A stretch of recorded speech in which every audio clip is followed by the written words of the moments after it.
Bismillahirrahmanirrahim.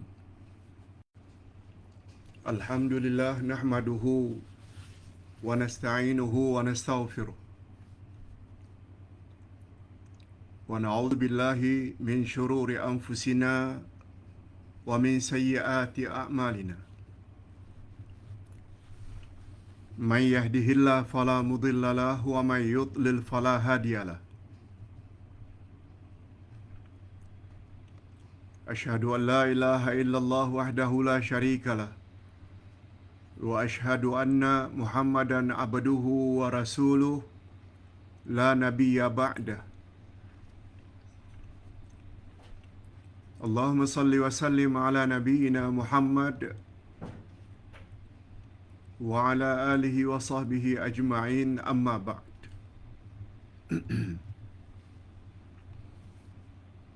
Hadirin dan hadirat serta para pemirsa yang saya hormati, Assalamualaikum warahmatullahi wabarakatuh. Alhamdulillah, kita bersyukur kehadirat Allah Azza wa Jalla. Lebih-lebih lagi Ustaz sendiri, Uday,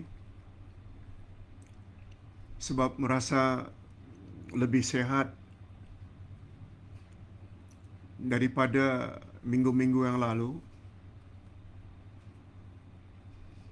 Dengan izin Allah, berkat bantuan para jemaah, sama ada dalam bentuk doa atau sumbangan, sehingga Uday dapat rawat penyakit dengan lebih sempurna. Alhamdulillah. Mudah-mudahan sumbangan para jemaah akan menjadi amal saleh dan amal jariah. Amin ya rabbal alamin. Pelajaran kita pada pagi ini berdasarkan kitab tafsir surat Al-Kahf.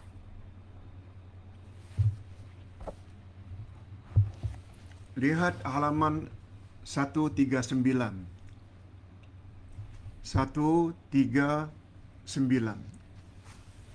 Di bawah tajuk Allah Subhanahu wa ta'ala adalah penolong yang terbaik. Allah penolong yang terbaik.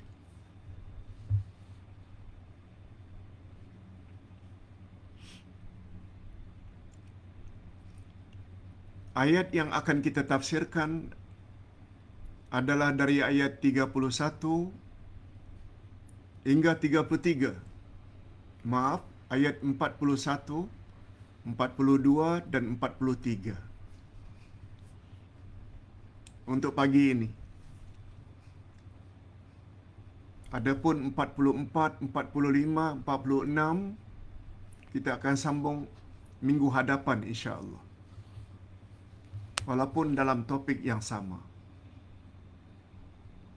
Allah adalah penolong yang terbaik. Oleh sebab itu kita disuruh oleh Allah agar memohon, meminta hanya kepada Allah, tidak kepada yang lain. Sebab bila kita minta kepada selain Allah, boleh membawa kepada syirik. Dan syirik itu adalah syirik besar, yang dipanggil dengan syirkud doa. Syirik dalam meminta, syirik dalam memohon. Nanti kita akan jelaskan dengan lebih detail. Cuma untuk mendapat keberkatan, bagus juga kalau Ustaz baca 3 ayat yang akan kita bahas pada pagi ini. Bermula ayat 41, 42, 43 surah Al-Kahf.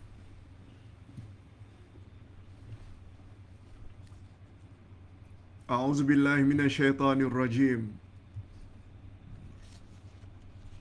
Au yusbiha ma'uha ghaura falan tastati'a lahu talaba wa uhita bi thamarihi fa asbaha yuqallibu kaffayhi ala ma anfaqa fiha wa hiya khawiyatun ala urushiha wa yaqulu ya laitani lam usyrik bi rabbi ahada.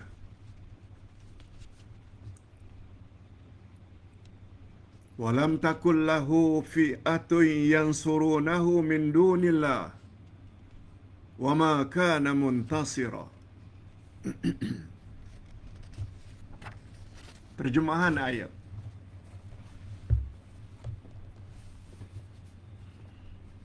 Atau airnya menjadi surut ke dalam tanah, atau airnya menjadi surut ke dalam tanah, maka sekali-kali kamu tidak dapat menemukannya lagi.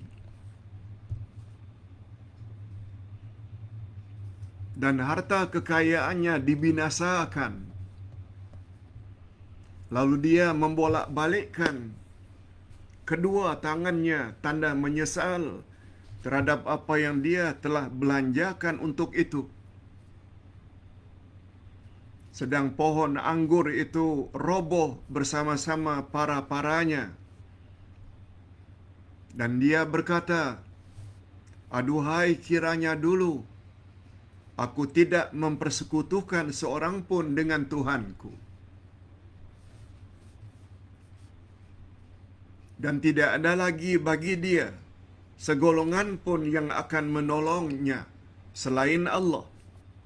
Dan sekali-kali dia tidak dapat membela dirinya.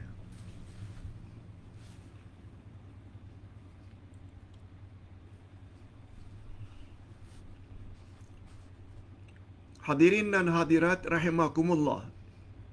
Itu baru terjemah harfiah. Sebagaimana yang Ustaz selalu sebut,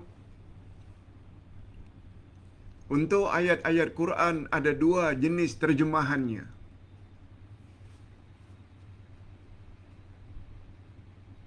Ada namanya terjemah harfiah, sebagaimana yang kita terjemahkan tadi. Yang kedua namanya terjemah ma'nawiyah, yang artinya tafsirannya.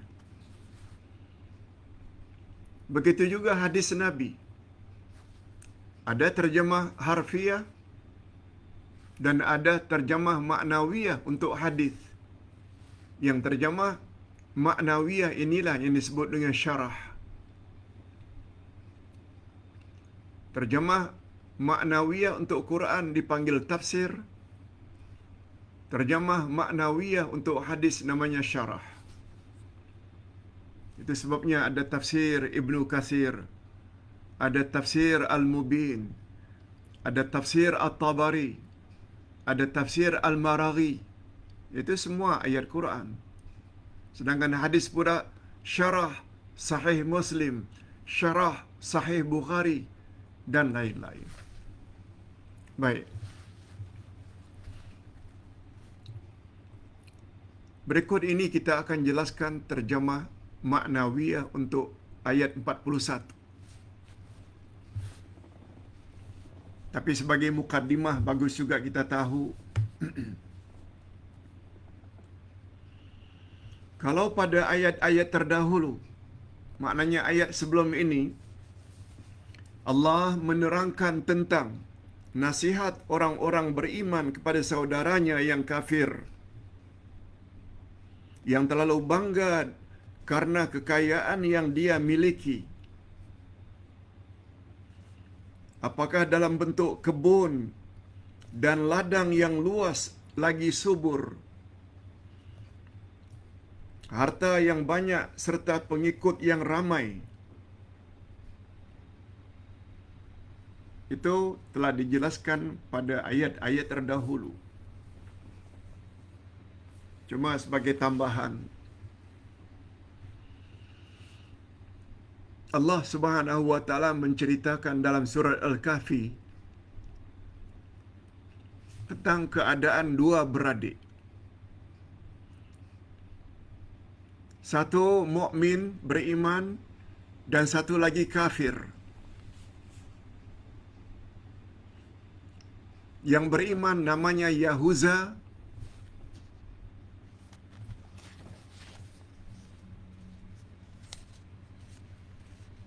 dan yang kafir namanya Qurtus. Mereka adalah adik-beradik. Yahuza beriman. Qurtus pula saudaranya kafir. Cuma keadaan mereka, Qurtus yang kafir ini kaya raya. Punya kebun yang luas.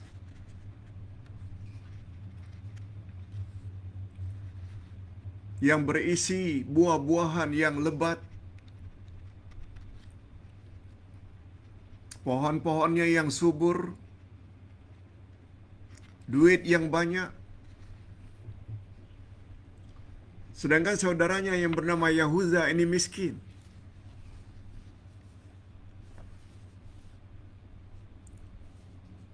Tapi sayangnya yang kafir ini terlalu bangga dengan kekayaannya. Sampai mengatakan, aku kira kebunku ini tidak akan binasa untuk selama-lamanya. Demikianlah komen orang kafir. Lalu Qurtus yang kafir ini dinasihati oleh saudaranya. Dinasihati oleh saudaranya Yahuza. Jangan cakap bagai seperti itu, wahai kawan, wahai saudaraku. Sebab Allah Subhanahu wa taala boleh binasakan anytime kalau Allah berkehendak. Betul, rupanya Allah Subhanahu wa taala surutkan air yang selama ini menjadi sebab suburnya kebun tersebut. Karena ada sungai, karena ada air, Allah suruh bumi telan air tersebut sehingga menjadi kering kerontang. Akhirnya kebun Qurtus yang kafir ini musnah. Jadi Ustaz ulang sekali lagi terjemahan harfiahnya.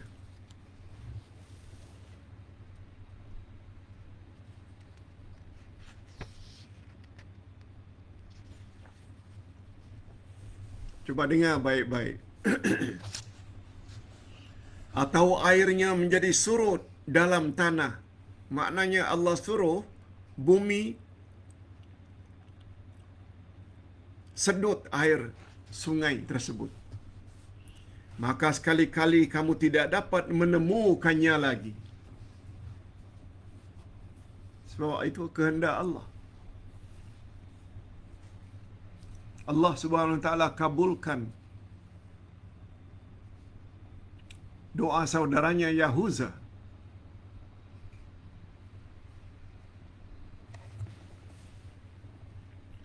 Kita baca sedikit, Tuhanmu akan menghancurkan kebun-kebun kamu dengan bencana dan bumi dengan jalan menghisap air yang mengalir di kebun-kebun itu, lalu masuk ke dalam bumi, sehingga kamu tidak dapat berbuat apa-apa untuk mencari air kembali.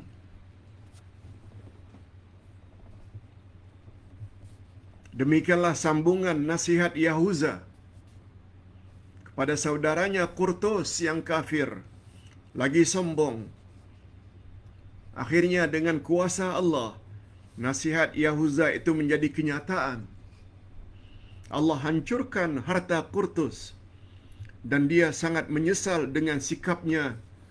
Selanjutnya Allah menerangkan bahawa tidak ada seorang pun yang boleh menolong pemilik kebun itu, yaitu Qurtus.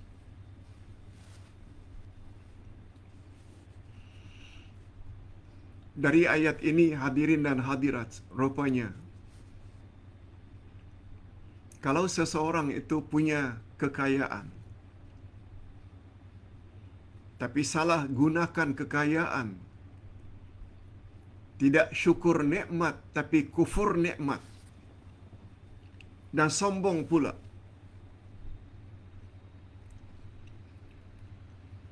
Ayat ini memberi isyarat kita boleh berdoa kepada Allah Subhanahu wa taala supaya ambil kekayaannya itu, karena dia telah salah gunakan nikmat Allah.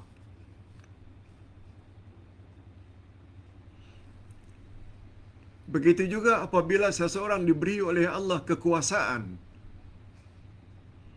dia salah gunakan kekuasaan untuk menzalimi rakyat, tidak ada salahnya.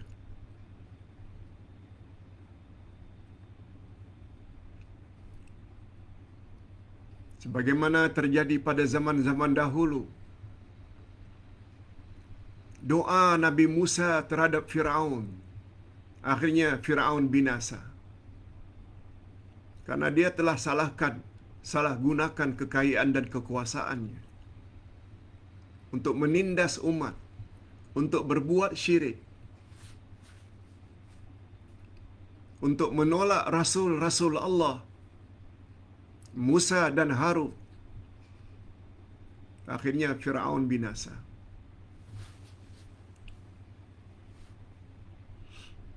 Itu sebabnya Nabi Muhammad sallallahu alaihi wasallam pernah bersabda tentang umatnya.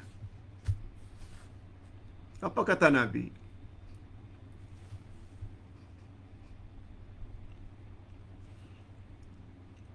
Dosa-dosa besar dari kalangan umatku Allah Subhanahu wa taala akan balas di akhirat nanti.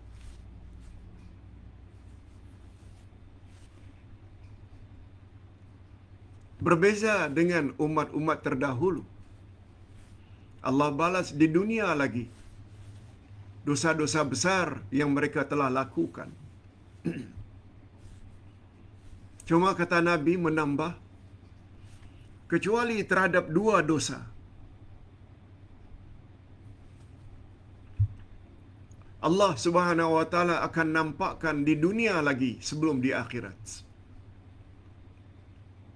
Dua dosa umat Muhammad sallallahu alaihi wasallam yang Allah akan nampakkan balasan siksaannya di dunia lagi sebelum di akhirat. Pertama, penguasa yang zalim. Yang kedua, anak yang durhaka.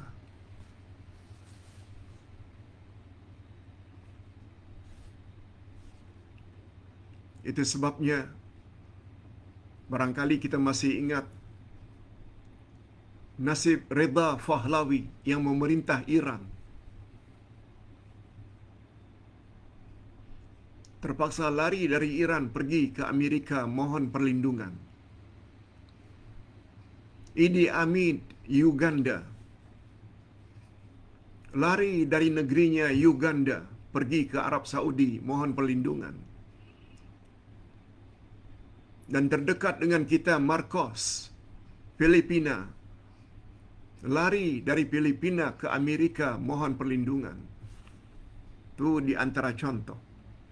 Di dunia lagi dah nampak penguasa yang zalim terhadap rakyatnya.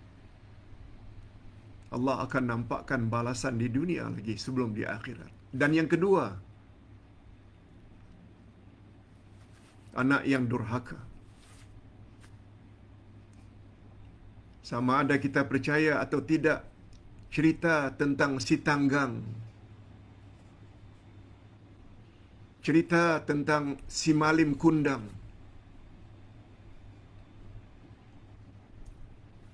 anak yang durhaka terhadap ibu bapaknya tidak akan selamat.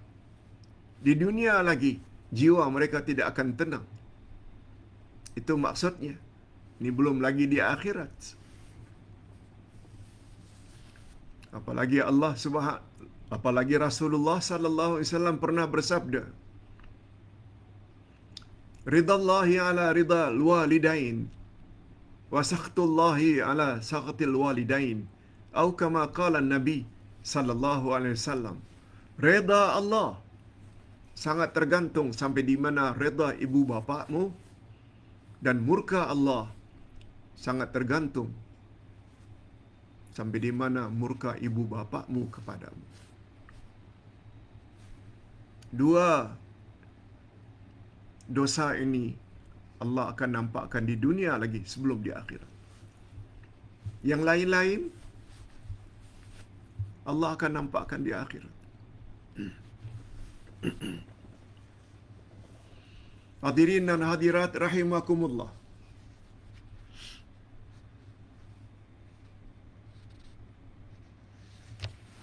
Kita bacakan sedikit. Kebun Qurtus yang kafir bukan hanya hancur atau musnah dilanda petir dan ribut, malahan pada masa yang sama juga air sungainya surut ditelan bumi.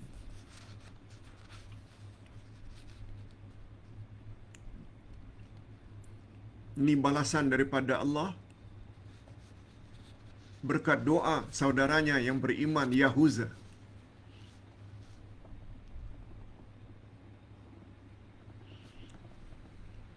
Yahuza yang beriman berdoa agar kebun saudaranya Qurtus yang kafir itu musnah, didorong oleh murkanya karena Allah. Jadi Yahuza sungguh marah terhadap saudaranya Qurtus. Dia marah karena Allah. Tak sepatutnya saudaraku kau bersikap demikian. Kebunmu itu adalah anugerah ilahi. Dialah yang pemberi utama. Qurtus telah terpedaya oleh kemewahan dunia dan merasa tenang dengan keselesaan hidupnya di dunia. Semoga dengan sebab musibah tersebut dia bertobat dan segera kembali ke pangkal jalan. Itu sebabnya Ustaz selalu sebut, kita bila berhadapan dengan musibah,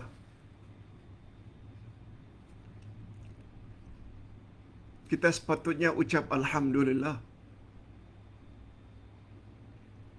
Bukan sekali, malah sepatutnya 4 kali, sebagaimana yang Ustaz selalu sebut. Alhamdulillah. Alhamdulillah. Alhamdulillah.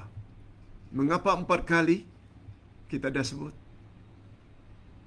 Pertama, Allah tidak timpakan musibah kepada seseorang kecuali karena Allah sayang kepadanya. Sebagaimana sabda Nabi, Innallaha ahabba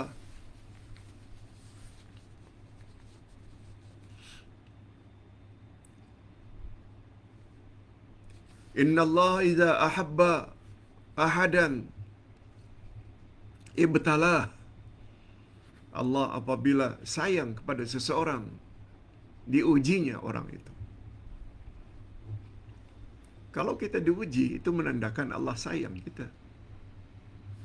Mudah-mudahan kita menjadi ingat dan segera taubat. Dan yang kedua, apabila seseorang ditimpa musibah dan dia sabar, ada alasan bagi Allah mengampunkan dosa-dosanya. Yang ketiga, Alhamdulillah.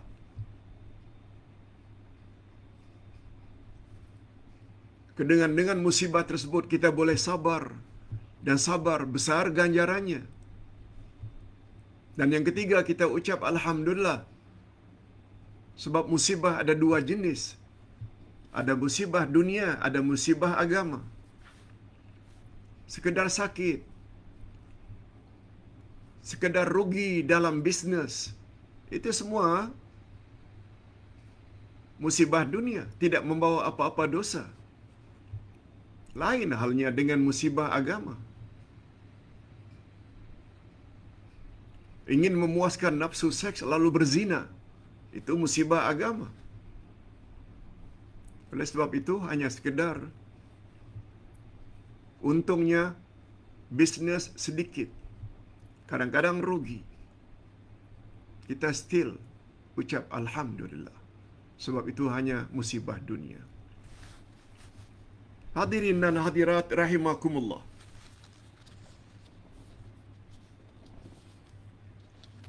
Kita teruskan dengan ayat berikut.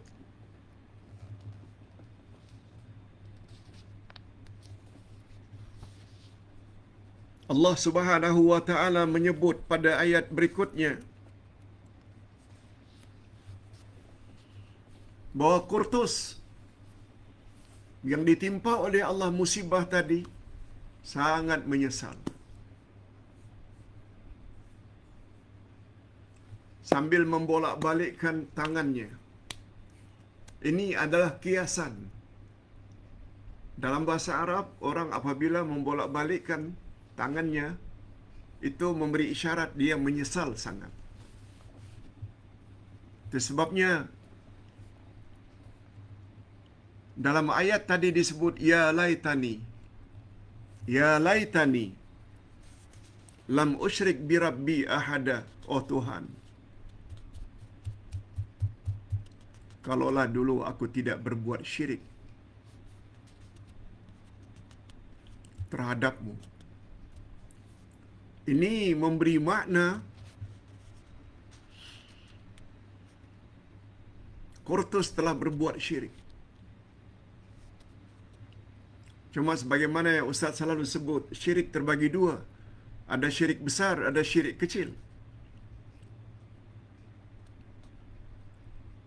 Syirik besar pula ada 8. Boleh dilihat pada penghujung buku Ustaz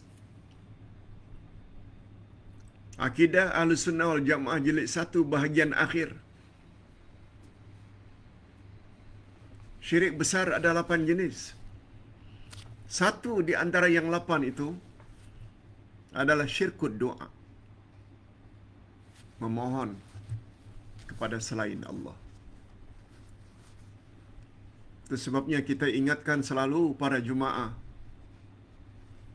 jangan minta-minta di atas kuburan, walaupun dipanggil kuburan keramat. Walaupun kuburan itu kuburan orang-orang wali-wali Allah. Kita hanya boleh untuk ziarah. Dan ziarah itu pula mendoakan untuk orang yang ada dalam kuburan. Bukan kita minta supaya orang dalam kuburan tersebut menyampaikan harapan kita kepada Allah. Tidak. Sebab itu boleh tergolong ke dalam memohon kepada kuburan. Dan tidak pernah Rasulullah bersabda, berdoa di atas kuburan itu lebih makbul berbanding di tempat-tempat yang lain. Tujuan kita ziarah kubur ada 2. Pertama, untuk diri kita, agar kita ingat kepada kematian. Yang kedua, ziarah kubur kita untuk mendoakan bagi yang meninggal dunia, yang ada dalam kubur. Allahumma ghfir lahu warhamhu wa'afihi wa'fu anhu. Ya Allah, ampunkanlah dosanya. Kasihanilah dia. Sejahterakanlah dia. Luaskanlah kuburannya. Jadikanlah kuburannya bagaikan taman-taman syurga. Jangan kau jadikan kuburannya bagaikan lembah-lembah neraka. Itu doa untuk dia. Untuk kita pula, dengan ziarah agar kita ingat mati, bahawa kita juga akan masuk ke dalam kubur sebagaimana orang tersebut. Itu sebabnya doa atau salam yang diajar oleh Nabi kepada ahli kubur ketika datang ke kawasan kubur. Selamat sejahtera untuk kamu sekalian, hai orang-orang yang beriman. Wa inna insyaallah bikum lahiqun. Jangan lupa tambah itu. Dan insya-Allah kami tak lama lagi akan menyusul. Menyusul maksudnya akan masuk kubur. Sebab semua kita akan mati. Kullu nafsin za'iqatul maut. Semua yang hidup atau yang bernyawa pasti mati. Hadirin dan hadirat, pengajaran yang dapat kita ambil.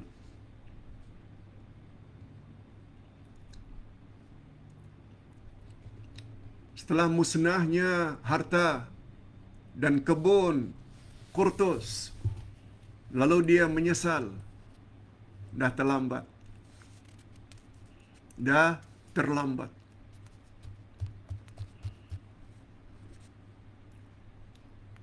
Itu sebabnya ayat ini menggunakan ya laitani. Dalam bahasa Arab, makna ya laitani mengharap sesuatu yang tak akan mungkin terjadi. Dia berbeza dengan la'alla, mudah-mudahan. Ya laitani maknanya sesuatu yang mustahil akan mendapat.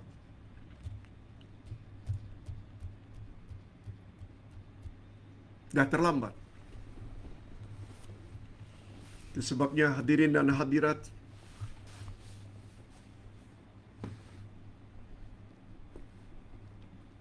Ustaz ada buat satu buku yang Ustaz namakan dengan Tobat Nasuha.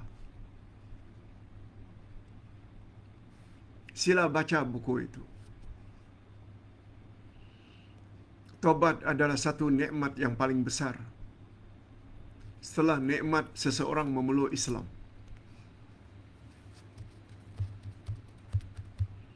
Ini sebagaimana kata-kata Sufyan bin Uyainah. Setengah riwayat apa yang dikatakan oleh Sayyidina Ali radhiyallahu anhu. Apa kata mereka? Tidak ada nikmat yang paling besar setelah nikmat saya memeluk Islam. Tidak ada nikmat yang lebih besar setelah nikmat memeluk Islam kecuali nikmat tobat. Tobat adalah nikmat. Sebab kata Nabi, seseorang yang apabila tobatnya diterima oleh Allah, yakni tobat nasuha, dia bagaikan orang yang tidak ada dosa.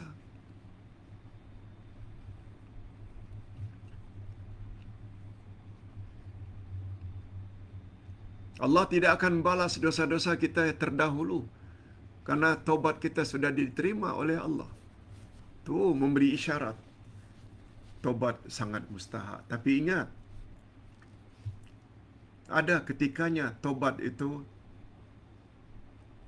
tidak diterima oleh Allah, iaitu apabila sudah sakaratul maut. Sudah hendak mati baru taubat. Sebagaimana kisah tentang Firaun, dia tobat sebelum dia mati. Setelah Allah SWT jadikan lautan yang dia jalan itu, lautan merah, dijadikan balik oleh Allah menjadi air. Sedangkan Firaun berada di dalam lautan, sudah terminum air laut. Sedangkan tepian masih jauh lagi. Ketika itu dia berdoa. Ketika itu dia tobat. Ya Allah, aku beriman dengan Tuhan Bani Israel, yakni Tuhan Musa. Kata Allah, kamu dah terlambat. Apa sebab? Sebab dia tobat ketika pintu tobat sudah ditutup.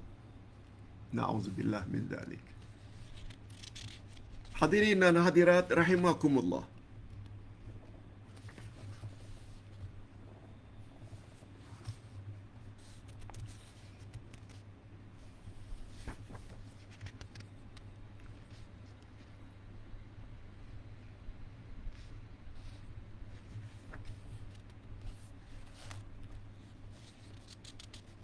Syekh Al-Maraghi berkata,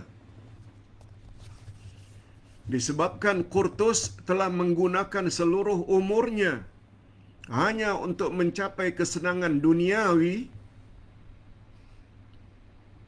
dan berpaling daripada kehendak agama, dia bangga dengan kebunnya. Dia tidak patuh dan taat kepada Allah. Itu kehendak agama. Kemudian musnah dunianya, musnah kebunnya, kekayaannya. Lalu dia diharamkan dari agama dan dunianya secara serentak bersama-sama. Begitu nasib Qurtus. Dunianya musnah, kebunnya musnah, dan di akhirat menunggu neraka. Belum di akhirat lagi, kiamat. Di dalam kubur nanti setelah mati, dia akan mendapat siksaan kubur.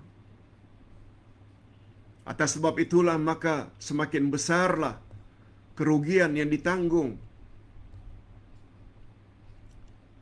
Oleh karena semakin besar kerugian yang ditanggungnya, dia pun berkata, "Ya laitani lam usyrik bi rabbi ahada." Aduhai Tuhanku, kiranya dulu aku tidak mempersekutukan Engkau dengan seorang jua pun. Ini namanya kufur nikmat. Hadirin dan hadirat,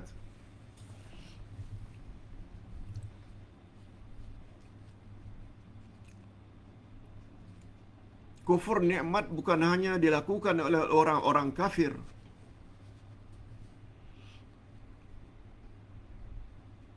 Kadang-kadang kufur nikmat ini juga dilakukan oleh orang-orang Islam.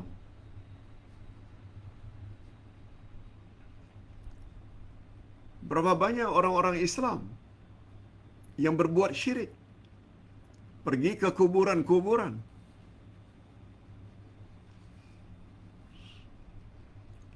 nikmat yang diberi oleh Allah Subhanahu wa taala sama ada dalam bentuk kekayaan atau kekuasaan, tidak disyukuri. Itu pun namanya kufur nikmat. Padahal Allah Subhanahu wa taala telah berjanji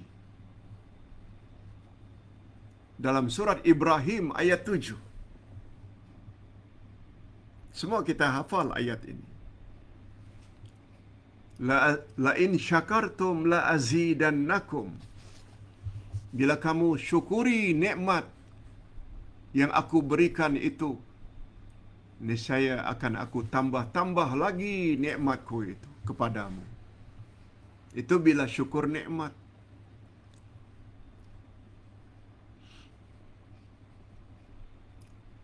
Selanjutnya kata Allah, wala in kafartum inna azabi lasyadid. Jika kamu kufur nikmat, ingat, azabku sangat dahsyat. Ayat ini bukan hanya ditujukan kepada orang kafir. Berapa banyak orang-orang Islam yang kufur nikmat, diberi kekayaan, diberi kesehatan, diberi kekuasaan, tidak digunakan kekayaan dan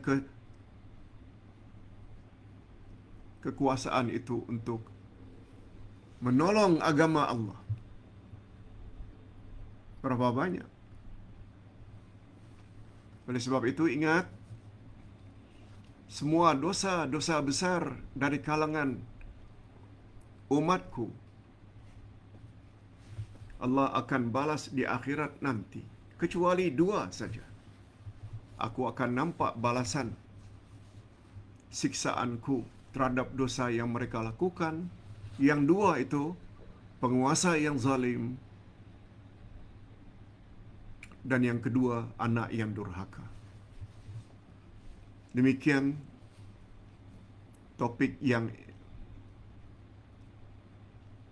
ingin Ustaz jelaskan pada pagi ini, sambungannya nanti insya-Allah minggu hadapan, bermula dari ayat 44, 45 dan 46. Di bawah tajuk yang sama.